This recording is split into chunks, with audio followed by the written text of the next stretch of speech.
Phone check. 1, 2. The microphone check. 1, 2, 1, 2. The microphone check. I got my headphones tuned between two different AM stations, and my briefcase is full of declassified information. Declassified. Declassified. Good evening and welcome to News from Neptune for the 19th week of 2015. For almost 25 years, this program has been a spontaneous and unrehearsed discussion of the news of the week and its coverage by the media. First on a so-called community radio station, and when censored and locked out of there, welcomed, I'm happy to say, by the good folks that have been on public television. I'm Carl Estabrook. My discussants tonight are David Green and Ron Szoke. The program is produced and directed by Jason Liggett. Our program's name, News from Neptune, was chosen to honor Noam Chomsky, who's been talking sense about American politics for twice the quarter century we've been on the air. Chomsky has said in the American media, either you repeat the same conventional doctrines everybody is saying, or else you say something true, and it will sound like it's from Neptune. This and previous editions of this program are archived on YouTube and posted on the Facebook page for News from Neptune, where you also find comments from viewers, articles we've referred to, and further comments from us. I also can be reached at carl@newsfromneptune.com, and I'm happy to receive your comments. Today is May 8, Victory in Europe Day, VE Day, as the U.S. calls it, to mark the acceptance by the World War II allies of Nazi Germany's unconditional surrender of its armed forces, marking the end of the war in Europe. The U.S. government tried to do it in a way that cut out the real victor in the war, the USSR.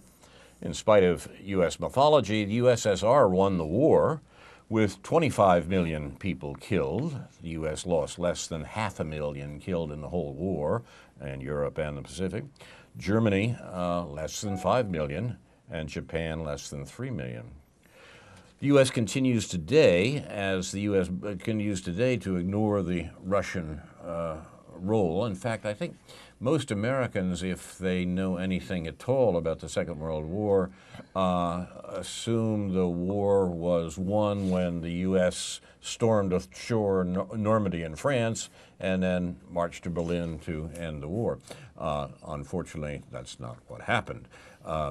Even after the invasion of Normandy in June of 1944, only a minority of the German army was ever involved in Western Europe. The vast bulk of the army, 200 divisions, were on the Eastern Front against Russia, and it was Russia, of course, with the vast casualties that they took, that finally ended the war. The U.S. continues its attempt to misrepresent what happened to the war by purposely not attending the victory celebrations in Moscow that are going on for the end of the war in Europe. Part of that has to do with the attack on the Russian economy and the Russian political position in Europe that the Obama administration is undertaking, but it's also rather remarkable that 70 years after the end of World War II, the U.S. ignores the anniversary in Europe. On the 30th of April in 1945, as the war was ending, Adolf Hitler committed suicide. Germany's surrender, therefore, was authorized by a successor, Reichspräsident Karl Dönitz. The administration led by Dönitz was known as the Flensburg government, and an act of military surrender was signed by that government at Reims, France, on the 8th of May. It was actually signed the night before, but went into effect after dawn on the 8th of May. Victory Day on the 9th of May, as it is celebrated in Europe and some parts of Europe and Russia, marks the capitulation of Nazi Germany to the Soviet Union in the part of the Second World War known in Russia as the Great Patriotic War, where the Soviet Union was the essential element in the defeat of Germany. The tendency in the former Russian dependencies in Eastern Europe is to shift from the 9th of May celebration, Victory Day, in the Russian tradition, to Europe, to the U.S. account, and celebrate VE Day on the 8th of May. There were, in fact, as I say, two separate capitulations, the first at Reims and the second in Berlin. The Russian government was displeased that the U.S. had, as it were, jumped the gun in Europe and signed a separate capitulation with Germany, and insisted that there be a general capitulation signed in Berlin. Stalin wrote at the time, today, he's talking about May 8th, in Reims, Germany, signed the preliminary act on an unconditional surrender.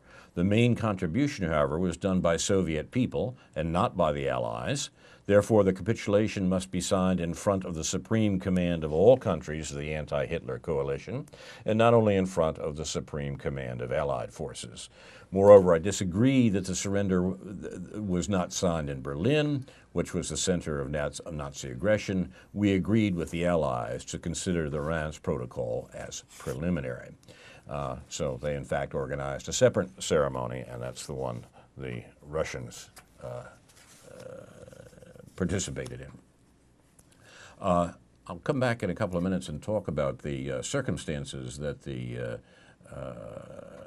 U.S. faced in this situation at the end of the war, which in many ways has been prolonged into the basic shape of American foreign policy to this day.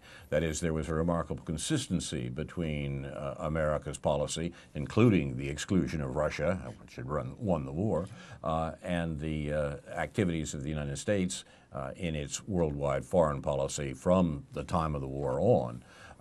This was not an accident. It was not something that the U.S. blundered into. It was a direct result of American planning. The U.S. had begun planning for its organization of Europe even before it had actually gotten into the war. That is, once the war had broken out in the fall of 1939, the U.S. planners looked around and realized that whatever happened, the U.S. was going to emerge as the major power, and therefore it should figure out how it was going to organize things after the war.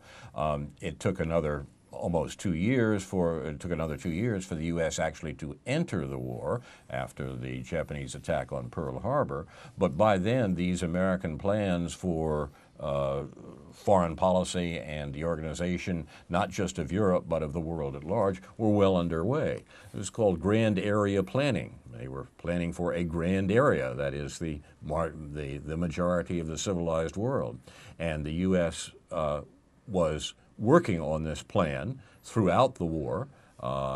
It was clearly the understanding of the Roosevelt administration that this is what the war was about, that the U.S. would inherit the British Empire and a largely exhausted Europe, and they were assuming a good bit of Asia as well. That's why the argument about the, quote, loss of China, close quote, after the war assumes such great significance in American foreign policy planning.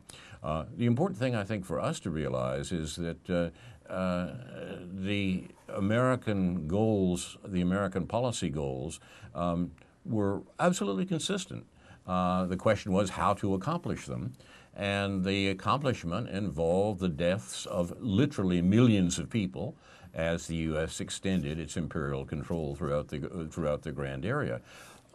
Contemporary American politics, contemporary American foreign policy, particularly in regard to Russia and Eurasia, is directly continuous with what happened 70 years ago and more. And when we don't realize that, I think we don't realize what the United States is doing. We say, the U.S. is just out there blundering around, protecting peace and freedom and working for the best. Well, it isn't true, and it's important to look at the history to know that. As Noam Chomsky says, that's why people don't study history. It just teaches you too much. So your watching news from Neptune, a Grand Area Planning edition, and we'll begin tonight with Ron Szoke. Yes, well, I want to attempt some gluten-free punditry here, and this is your only place you're going to find that, I'm afraid. There's a lot of stuff that people can't seem to digest. I'm in despair some of the time about the level of public discussion and debate about social and political issues, which seems to rarely rise to the level of minimal reasonableness and rationality due to all the constant appeals to fear and greed and hatred, especially among our friends and colleagues on the right. The left seems to me more and more to be exhibiting what the sociologist Mannheim called the alienation of the intellectuals as a stage in cultural and political disintegration. And the index to this is the degree to which everyone is involved in or retreating into satire and irony and sarcasm. Wasn't one of the old Roman poets who wrote in his day, because Rome appeared to be the utter sewer of civilization and degradation at that point, that these days it's difficult not to write satire. But the principal political influences today seem to be our satirists of television: Jon Stewart, Stephen Colbert, Bill Maher, and none of them has quite achieved, I think, the notoriety of the late George Carlin yet, but that may be coming. So do we look to them for gluten-free commentary? I will just suggest that. The news this week, which I will invite my colleagues to comment on, I have only time, I think, to mention each of these points, which I think is significant and would require some elaboration to make anything reasonable or convincing. The American Psychological Association was shown to have aided the CIA in its torture operations. After doing this, was repudiated by the psychiatrists and by the AMA itself, the Medical Association. So there's another scandal brewing there about these top figures in the American Psychological Association who were supplying advice and techniques to the torturers in the CIA during the Bush administration. Running through the right-wing commentary this week is dire warnings about a project known as Jade Helm 15, which is supposed to be an expose of this project to take over Texas by the federal government. The panic in the right wing was that a huge multi-month military exercise was announced for that area, and the governor of Texas and a bunch of other right-wing pundits got involved in calling out the National Guard and alerting people that it may be necessary to, it was necessary to watch the federal troops, and the implication being that if necessary, we would have to fight them. Chicago is to pay $5.5 million to black men tortured by the police commander, John Burge. More and more cities across the country are having to pay up for because of the ultimate judicial resolution of the actions of their police forces. And it's still an open question whether these city governments have really learned anything from this yet. Why can't they or won't they bring the police under control and try to prevent these atrocities that we've been hearing about again and again and again? Policemen beating, torturing, killing black men in particular. But this is going to be a recurrent theme, I think, throughout the next few months, especially this summer, when we start to hear again about what a long, hot summer it's going to be. Germany is going to further restrict its intelligence cooperation with the USA because of the abuses that have occurred here. And not only in spying on Chancellor Merkel's personal telephones, but there are elements in the German intelligence apparatus, apparently, that have been cooperating very closely with the USA. And whether it'll be possible to stop that entirely, I'm not sure, because there may be a few individuals in Germany who can be induced to continue feeding that information to the CIA, and it would be very hard to stop, I think. Finally, for a little change of pace, now for something completely different, the arguments that are starting to emerge about the unaffordability of college education to a whole lot of people. It's been shown that wealthier students, those from wealthier backgrounds, complete college at a far higher rate than those from very poor backgrounds, even though they have equal ability, apparently, and academic talent. But it's difficult for students from poor backgrounds to stay in college and to pay for things. The expenses keep mounting, including the student loans, which have assumed enormous proportions. And there's a movement, still not very strong, to make college debt-free when people graduate. But whether that's going to help a whole lot of people, whether that will get anywhere, I think is very much open to question. So another straw in the wind is ever-rising college tuitions. Why is that? According to someone I know personally, Walt McMahon, an educational economist, retired now from the University of Illinois, there's a grave danger to our future in cutting the state appropriations to the colleges and universities around the state, the UIUC in particular.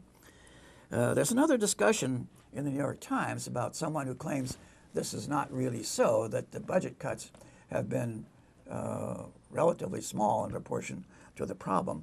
The real problem in the mounting expenses of higher education is the enormous increase in the numbers of administrators.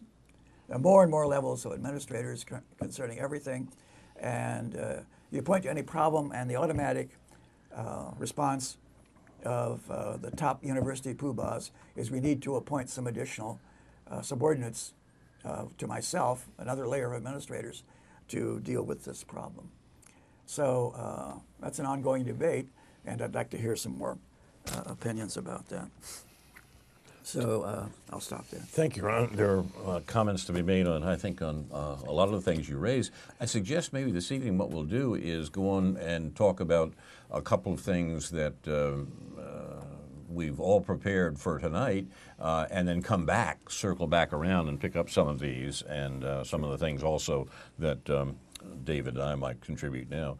What's particular? What in particular is on your mind, David? Well, if I had to pick one thing, I would have liked to respond to a lot of the things Ron said, which are not. No, I mean we'll go back and come on that no, later. I understand. Oh, okay. Oh, sure. Go ahead. But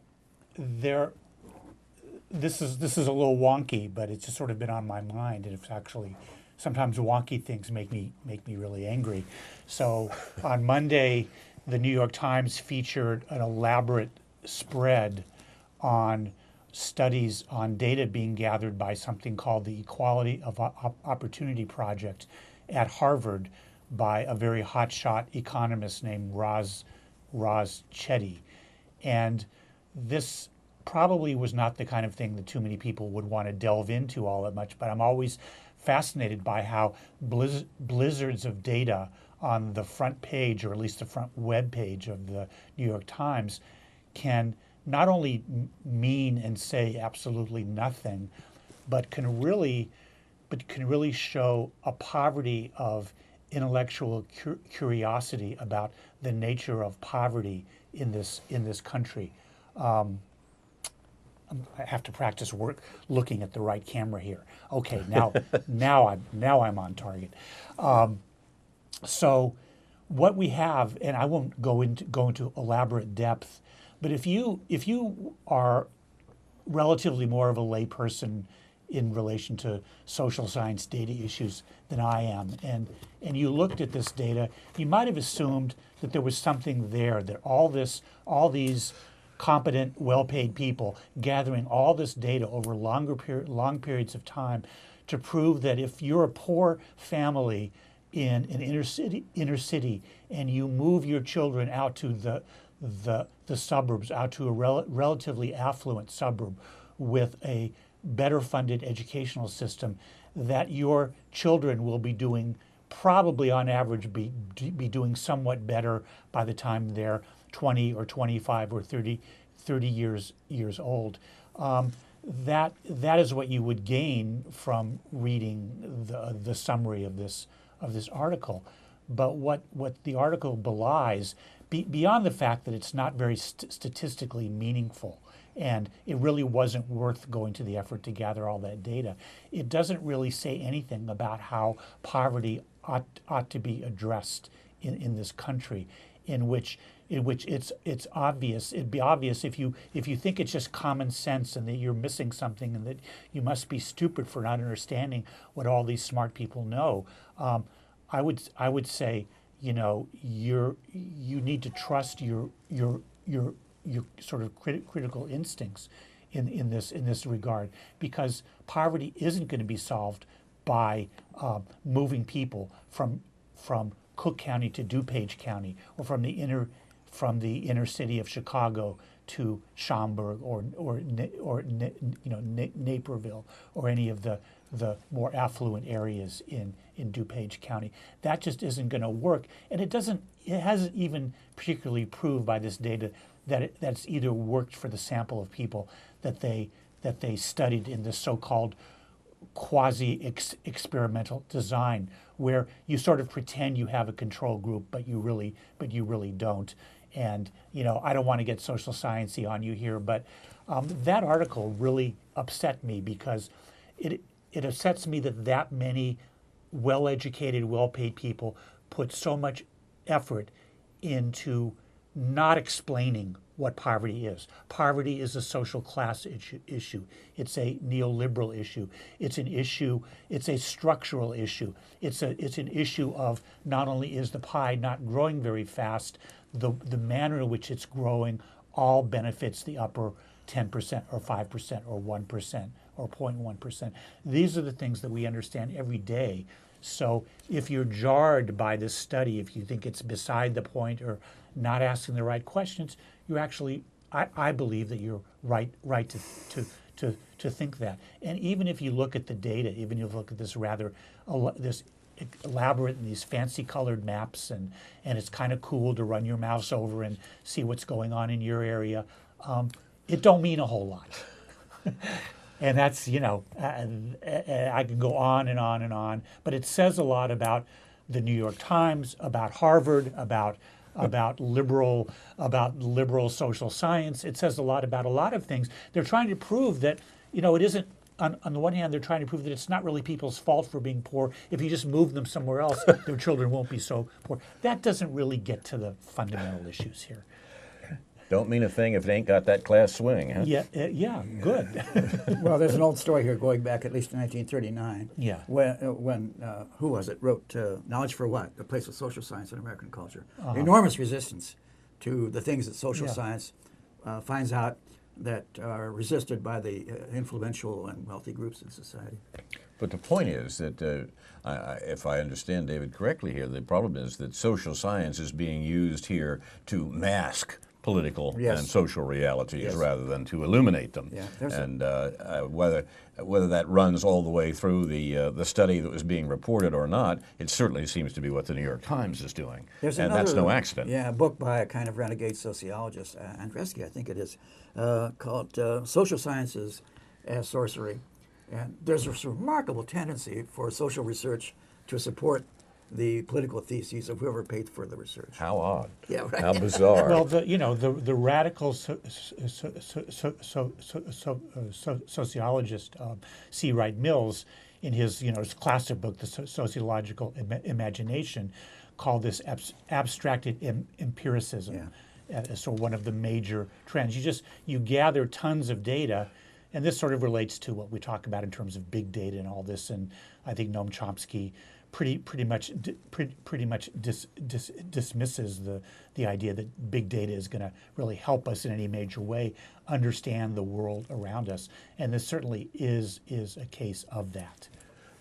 Haven't you gentlemen been reading David Brooks in the last couple of weeks Yeah. to realize that poverty is a moral problem, not a sociological problem or even an economic problem? It's a moral problem, not a moral problem of the rich, you understand, but a moral problem of the poor who need that those resources of character and so forth that will drag them out of poverty and make them. Yeah, but on the same day, I have to say that on the same day that this study came out, I think it was this past Monday, Paul Krugman had a perfectly sensible column explaining what poverty is really about and how, given, it was one thing to think about poverty in the 1960s and 70s when a lot of people were doing really well. So it might arguably be seen, well, how could poor people join this great party we'd all been having since the end of World War II, since VE Day. The party started on VE Day and it didn't stop till 1970. But so it was maybe understandable. I mean, it's no more true then now that poverty. It's no less true that poverty is about social class and about the fact that in capitalism you got to have poor people. Okay, the society is structured that way. But still, then it was a little understandable that you could look for ways, whether by moving people around or by investing in so-called investing in inner cities or rural areas, that this might change things. But after 40 years of the drug war in inner cities, the abandonment of both of our country by well-paid manufacturing jobs and the attacks on unions, it's impossible to see how well-educated people, I know you're going to turn this on its head, Carl, or just as Chomsky would say, yes, well, that's what well-educated people are paid to do, not to see that it's completely obvious that these problems can't be addressed on a kind of case-by-case basis, even whether from the conservative perspective, the David Brooks perspective of get your act together, don't have children too young, stay in school and all that, or from the liberal perspective, well, let's make sure the kids have better schools to go to and they'll be okay. That just can't be seen as plausible anymore. It's hard to understand how it is people live a life in which they don't, live a life in which they're exposed to all kinds of data that they don't see that. You don't have to be a Marxist. Right. There's a cynical remark going around, which I think has an element of truth in it. You torture the data enough and it will confess to everything. It screams. And actually, somebody, I read that quote, until it screams. I think it was actually a relatively conservative economist who said that. I think a guy named Ronald Coase, who COASE, who won the Nobel Prize for something that was probably stupid, but still, it was good. It was good that he said that. But he knew what he was doing. There was no innocence here. Yeah. You're watching News from Neptune. We're talking about various events of the week, and I want to turn to one that really is in the morning's news, because it seems to me that it actually relates to the themes we've been talking about all along this evening. And I refer to the British elections. To everyone's surprise, I suppose, if by everyone you mean the editorial writers of the New York Times and the equivalent papers in Britain, to everyone's surprise, the Conservative Party, which has run the government in Britain for the last 5 years, won a majority in Parliament. In other words, it'll be able to continue to run the government, and David Cameron, the pudgy Etonian who has been Prime Minister of Britain for a while, will continue as Prime Minister. It's a surprise only in that it was expected that Labour under Ed Miliband, who resigned as Labour leader this morning after the defeat, would do better. And that even though it became pretty clear that the Labour Party was going to lose the seats that it held in Scotland to the Scottish Nationalist Party after the election about Scottish independence last year. Now, what happened, as I say, was the Conservatives retained their majority in Parliament. Now, if we want to ask why, we have to step back a little way from the general notion that one is looking at a contest between liberalism and conservatism, or a contest between the left and the right in British elections, just as you have to step back from that, it seems to me, in American elections as well. In fact, I think there are greater similarities between the American party structure and the British party structure on these matters than we normally admit, in part because of the difficulties in the names.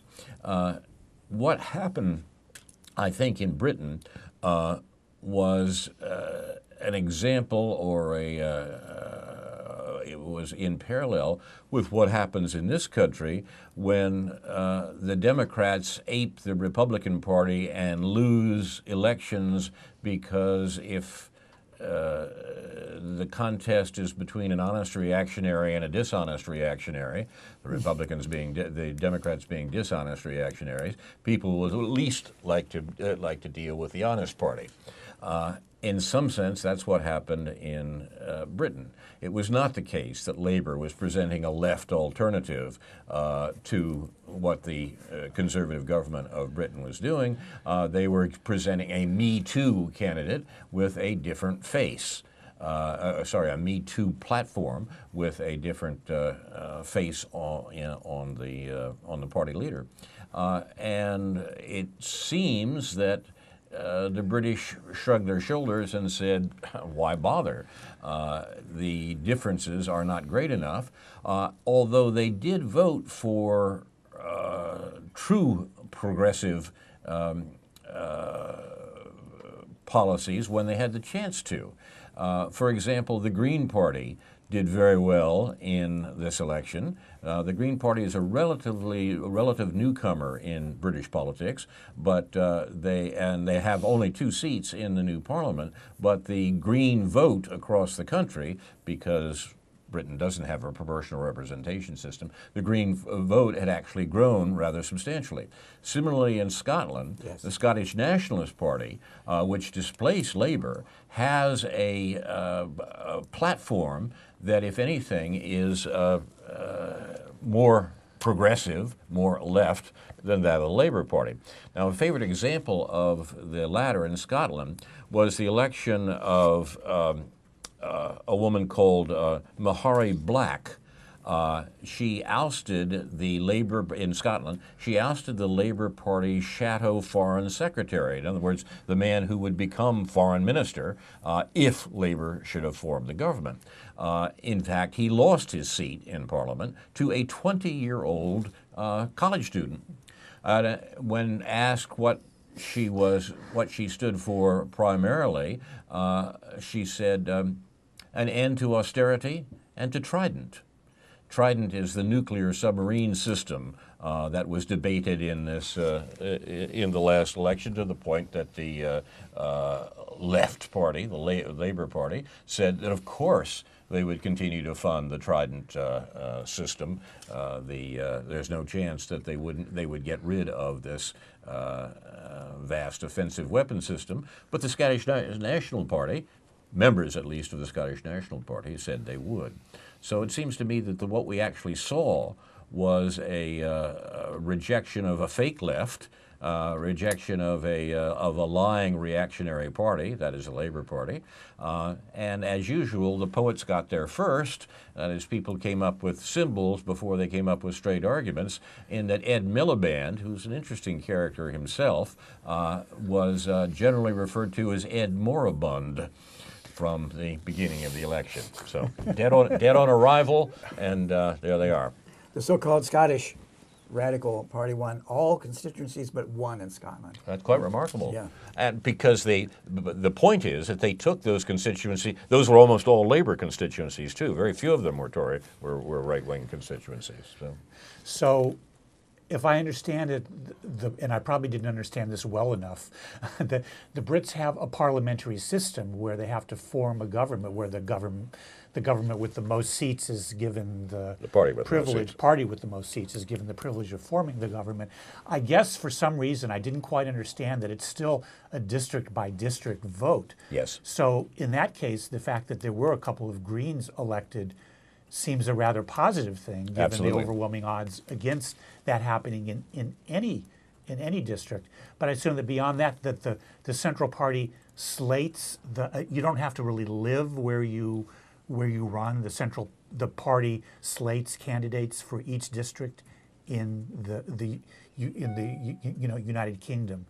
So I guess the question I would have, and this is a bit of a curveball, but we're always talking about campaign finance here and the effect that wealthy people have over the political process. I assume that the UK doesn't have quite that much of a problem in that regard. They have shorter campaigns. They're probably, I don't know this, but I assume they're not as expensive.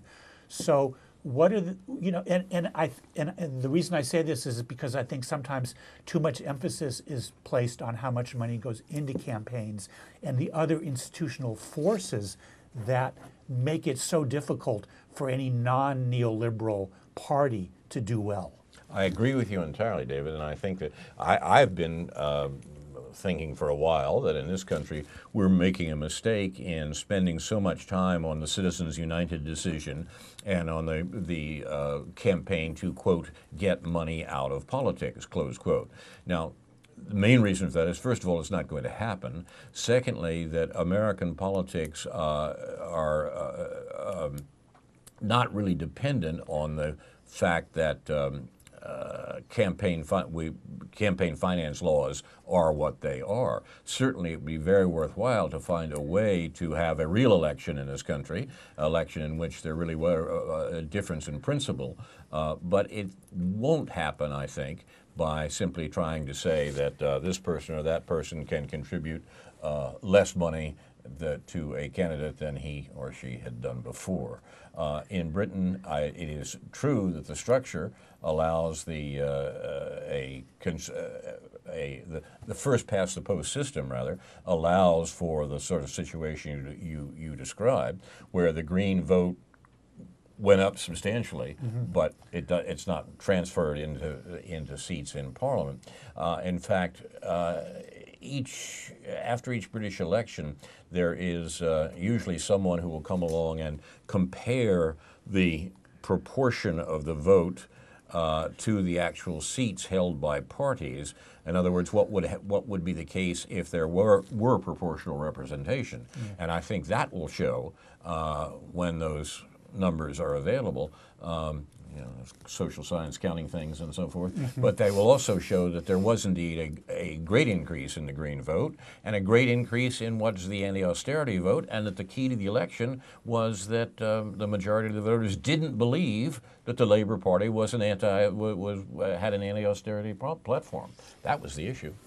Krugman's interpretation in this morning's New York Times was primarily the greater plausibility, apparently to a lot of ordinary voters, of the conservative message that there's too much spending and we need government thrift and so on. I think, but stop that on that point for a minute. That was also the Labour message. Yeah. They said, that's right, but we'll arrange it differently, or we'll do something a little different. They didn't contest that. Everyone accepted that, with the exception of the Greens and some of the SNP. So this situation has a lot to do with the power of misleading analogies between governments and households, which is one of Krugman's standard themes. Nobody It's important. Nobody believes in macroeconomics, apparently, and also with the malign influence of economists working for the financial industry, who in Britain, as in America, constantly peddle scare stories about deficits and pay no price for being consistently wrong.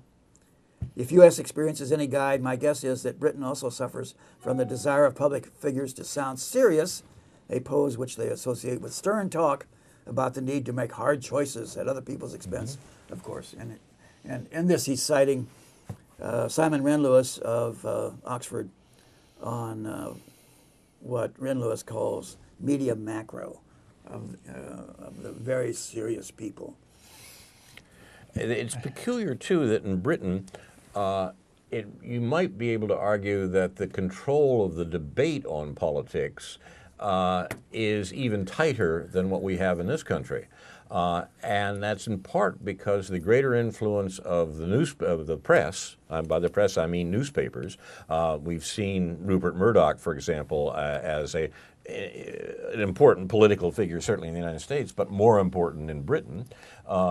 The paper with the unlikely name of The Independent in Britain, which is considered one of the more liberal papers, is owned by a Russian oligarch. I mean, it's the control of the debate, of the discussion, is quite narrow, so that the sort of things Krugman is talking about become the subject of discussion. What are we going to do about the deficit? You know, the conservatives are better with the deficit than the Labor is, because Labor is saying, well, we're going to do what the conservatives did, but we're going to do it better. Yeah, yeah. And that's, you know, so there is no real political discussion except for the odd 20-year-old Scottish National Party member who stands up and says, I'm against austerity and I'm against the defense budget, and on that basis ousts the Labor shadow defense secretary. Yeah, Yes. that seems like a very rare thing. What we're getting Oh, yes. locally is this mailer I got on April 13th. Do you support a balanced Beautiful. budget? Congressman Rodney Davis does. Well, I don't support a balanced budget. There's a big problem about what that's supposed to mean and what it would cure, if anything. But anyway, David, you should have more to say about Yeah, I should. Well, I do, actually. And I'm going to go back to, let's go back to World War II, since you set this up as the theme. I mean, after World War II, Europe was in ruins, and in order for people to just survive, they had to adopt kind of a social welfare state, which still exists in various forms in most European countries in terms of the medical system, the unemployment system, and various protections of labor and so forth. But and that's generally called social democracy, or in this country we'd call it the welfare state. We didn't achieve those protections in our own country, ironically enough, but for certain understandable reasons. Mm-hmm. But in whatever the level of the welfare state that still exists in Europe, all of the countries and all the political alignments in all those countries have been affected by this neoliberal onslaught of the last 40 years in terms of what the socialist or democratic or labor aspects of those political systems actually stands for. They've all given up the ghost in terms of actually dealing seriously with social class, especially in the context of the European Union, and not only that, in Israel also, what was called the Labor Party is no longer, if it ever was, even in social terms, a truly leftist party. In recovering the history of the last two generations, or now almost three generations, but particularly in the post-World War period, in the U.S. and in Europe, I think we, when we note that it falls into two separate periods, the golden age of capitalism, as it is sometimes called after the Second World War, and the neoliberal counterattack from the 1970s to the present. When we note that, we sometimes, I think, scant the fact that the reason the working classes in Europe and America actually prospered in the post-war period was that they insisted upon it. They demanded it. In some sense, there was, both in the U.S. and in Europe, in slightly different conditions, a majority of people were saying, what were we fighting for? The whole point to destroy an evil social system, an evil empire that we indeed defeated, and now, so where's the payoff? The changes were quite great in the countries that suffered more. For example, the institution of the National Health Service in Britain, the massive move towards housing and for all rather than for only the well-to-do. This change was epical. I mean, Americans are sometimes surprised when they've been told the story about how Winston Churchill saved the world, that immediately the war was over and elections were suspended during the war in Britain. Immediately the war is over, the British threw out Winston Churchill and rejected the government that had supposedly won the war. Well, the reason they did it were social reasons. Mm-hmm. They wanted that sort of social amelioration that they thought they'd been fighting for. And something of that sort of happened in the U.S. in that everything from the GI Bill to the various Great Society programs of the 60s were an attempt to redeem that promise to American workers. The awareness of what had to be done in the society lasted for a generation. I discovered from Thomas Piketty this week that the French have a phrase for it. They call it the 30 Glorieuses, right. the 30 glorious years, 1945 to 1975. And that's right, because it describes big changes in those societies, big changes that had been reversed, as you say, in the last 40 years. Yeah. But what has happened since, due to the increasing plausibility to many people of the neoliberal narrative, is that there's been tremendous regression, I think, in this respect. Well, that's certainly true just in the social science numbers. Yeah, if you look at wages, wages have been essentially flat in America since 1973. Another news note here, the childhood poverty rate in the U.S. is 19.9%, the highest among all developed countries except Romania. So, hey, we're... Yeah, and the fact that we put up with that, as people did not put up with it in the 30 Glorieuses, is quite remarkable, and that's a tribute to the control of the public mind that is unparalleled. Yeah, and I think to begin to understand that, one certainly has to talk about, in this country, one has to talk about race. One has to talk about the war on drugs.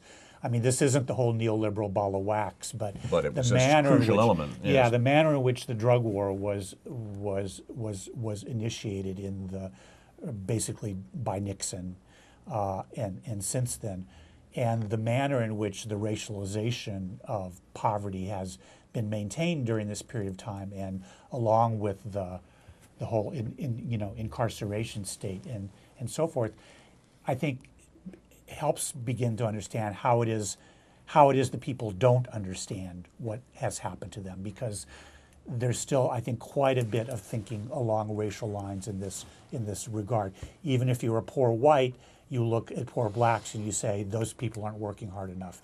If you're a poor white and you're just barely getting by and you should be doing a whole lot better, you look at the inner city or you read about the inner city and you think that there's something wrong with those people. So the use of race in that regard is one key element, and all of the things that we read about now every day because of this ongoing rebellion in the inner cities, and not even in the inner. Ferguson isn't the inner city. That's a different story, but it's the inner city moved to the suburbs. And there is, I'm afraid, a tendency in America by some on the supposed liberal side of the spectrum to say it's just about race. Mm-hmm.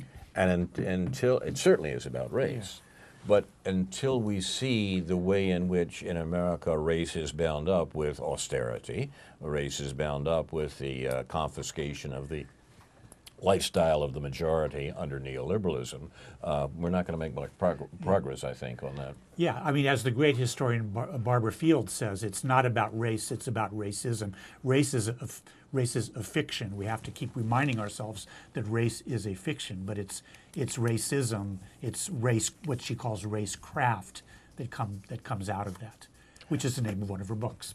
And she wrote with her sister. And she makes the point that slavery in America was not a result of racism. Racism is a result of slavery. Exactly.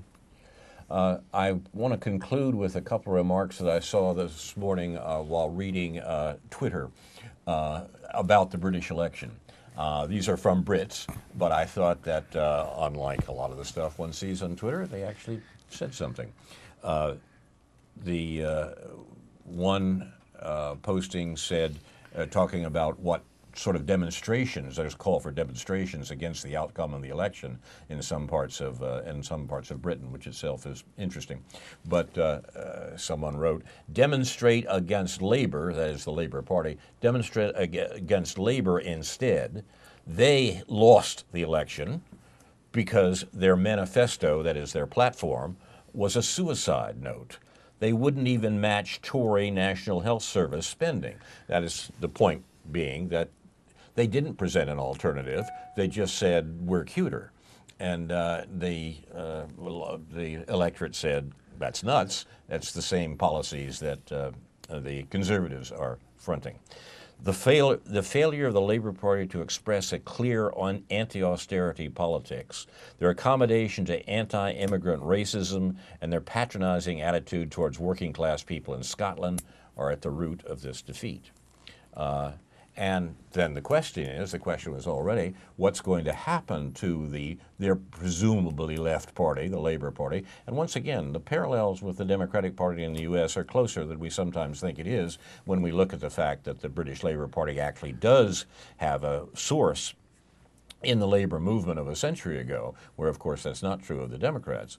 But nevertheless, the parallels today are very great.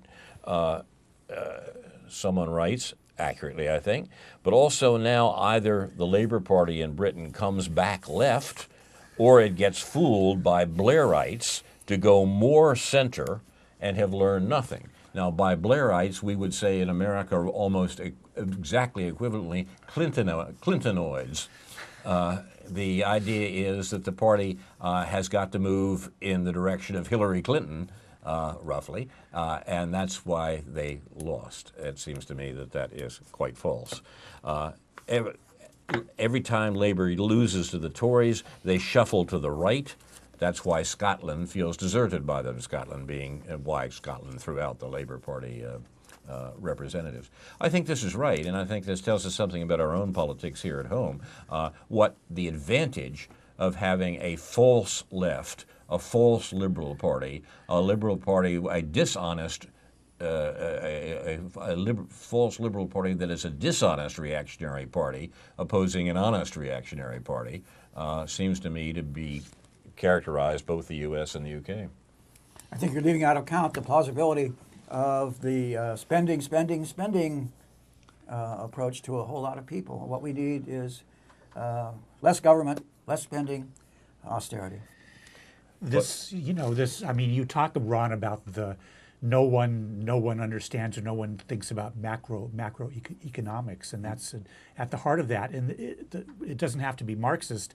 The Keynesian heart of that is that the government, the point of having a government in capitalism is for it to spend money. Yes. In essence, to print the money and spend the money when labor is idle, and that's what Keynes taught us.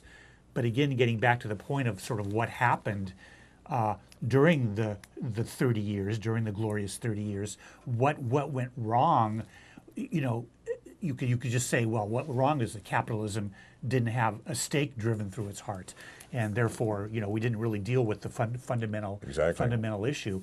And yes, but then again, we have to look back at that and see, try to understand what some of the things that were done during that era can be applied now, hopefully with a little more class consciousness. What do you say to the people who still think that we need a balanced budget? Well, it's just nonsense. It's just like saying we need a Exactly. flat Earth. I mean, it's just, you know, That's right. it just doesn't make any sense. That's not how currency systems work. That's not how countries work. And again, it's because people don't really understand what money is and where money comes from, and that money should be used money should be used to circulate the real goods. Money itself is worthless, except as it's being used to circulate the real goods and services that are produced by labor. I've got a conclusion here from Glenn Ford, who writes for the excellent Black Agenda Report, which I recommend. And he's talking about American politics, but I've been suggesting this evening that the parallels between British and American politics on important matters here are very close, and you just have, the names have been changed to protect the guilty, that's about all. Ford writes, it really boils down to the fact there is very little difference between the candidates and between the parties in the United States. And these candidates are overwhelmingly answerable to the classes that have money in the United States. These days, that means Wall Street. And for that reason, people do not vote, because there is very little reward for voting. In another kind of language, you call this the total hegemony of the bourgeoisie. The United States, because of the total hegemony of the people with money, has the narrowest spectrum of electoral choices in the industrial world. And that's why it has the lowest voter turnout in the industrial world. There's no reward for people to vote Democrat, except to feel good, and to defeat Republicans, substitute Labor and Tory in Britain. So the U.S. elections are based on fear. Republicans largely generating fear of black folks and other minorities, and Democrats generating fear of Republicans. But in terms of agendas and results that would flow from voting for these parties, their constituencies are always frustrated. That seems to me right, and as I say, we've had an illustration in the British election, and that is, barring unforeseen circumstances, a pretty good prediction of things to come here. It's too late to raise this, but how do you deal with the political science thesis that if there were any real difference between the parties, it would lead to enormous instability in the political system? But instability is a funny word. Don't we want instability in the political system? I mean, that is to change the things that are wrong and to do So things that we're are just right? admitting that we want the former Soviet Union. I mean, we want a one-party state. I mean, instability. I mean, that's kind of a political sciencey thing where it's like supposedly you gain stability because you have interest groups. You don't have really class groups. You have interest groups, and so there's compromise.